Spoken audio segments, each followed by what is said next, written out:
Hello friends, మనం ఈరోజు రాగులతో దోసలు ఎలా వేసుకోవాలో చూద్దాము. మిల్లెట్స్ అంటారు వీటిని. రాగులు అనేవి ఇలా బ్రౌన్ కలర్లో ఉంటాయండి. మనం ఒక కప్పు మినపప్పుకి 2 కప్పులు రాగులు అనేవి తీసుకోవాలి. దానికి 4 స్పూన్లు పచ్చిశనగపప్పు, 2 స్పూన్లు మెంతులు వేసుకోవాలి. దీన్ని మనం రేపు పొద్దున మనం టిఫిన్కి రెడీ చేయాలి అంటే కనుక ముందు రోజు మధ్యాహ్నమే నానబెట్టేసుకోవాలండి. మిల్లెట్స్ అనేవి 6 గంటల సేపు నానాలి. 6 గంటల సేపు కూడా మనం ఈరోజు 12కి మనం మిల్లెట్స్ నానబెట్టుకుంటే ఈవినింగ్ 6 కల్లా రుబ్బేసుకోవాలి. ఆ నైట్ అంతా కూడా బాగా ఊరిన తర్వాత ఎర్లీ మార్నింగ్ మనం దోసలు వేసేసుకుందాము. నేనైతే మిక్సీ పట్టేసుకున్నాను. పిండి ఈ విధంగా ఉంది. దాన్ని మనం ఈ విధంగా దోసల కింద వేసుకున్నాము. ఈ దోసలు అనేవి మనకి బియ్యంతో ఎలా వస్తాయో క్రిస్పీగా క్రంచీగా అలానే కూడా ఇవి కూడా సేమ్ అలానే వస్తాయండి. చాలా టేస్టీగా ఉంటాయి. రాగుల్లో అమినో యాసిడ్స్ ఎక్కువగా ఉండడం వల్ల మనకి ఆకలి తక్కువ వేస్తుందండి. రాగుల్లో calcium, iron, proteins, minerals, iodine పుష్కలంగా ఉంటాయి. అలాగే కొవ్వు పదార్థాలు తక్కువగా ఉండడం వల్ల చాలా సులభంగా జీర్ణమవుతాయి. అలాగే రాగుల్ని రోజు ఏదో ఒక రూపంలో తీసుకోవడం వల్ల హెల్త్ అనేది చాలా బాగుంటుంది.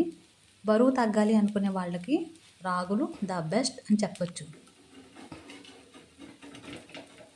రోజు రాగులు తీసుకోవడం వల్ల ఎవరికైతే రక్తహీనత లోపం ఉంటుందో వాళ్ళకి బ్లడ్ అనేది బాగా పుడుతుందండి. అలాగే ఇందులో విటమిన్ సి అనేది కూడా చాలా ఎక్కువగా ఉంటుంది. మనకి నిమ్మకాయ ఉసిరిలో ఉన్నటువంటి సి విటమిన్ రాగుల్లో కూడా ఉంటుంది. ఈ రాగుల వలన బ్లడ్లో గ్లూకోజ్ స్థాయి అనేది మనకి అదుపులో ఉంటాయి. అలాగే థైరాయిడ్ సమస్య ఉన్న వాళ్ళు కానీ షుగర్ ఉన్న వాళ్ళు కానీ కూడా ఈ రాగులను తీసుకోవడం వల్ల వాళ్ళకి షుగర్ అనేది కంట్రోల్లో ఉంటుంది.